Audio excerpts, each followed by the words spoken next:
And good morning mga magsasaka.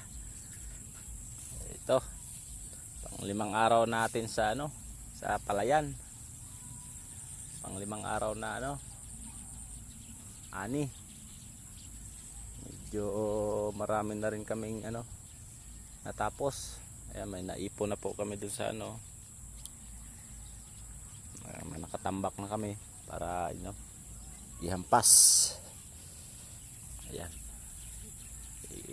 Kahit nabahaan tayo, tuloy lang ang ani.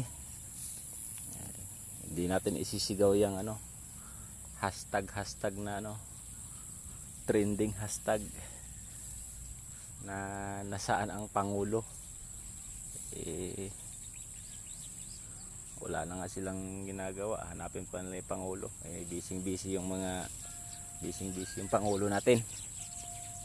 Sa akin naman, ang sigaw ko lang nasaan yung chinilas ko. Hashtag nasaan ang chinilas. Kasi kagabi inaabot kami ng gabi dito sa palayan. Hindi ko na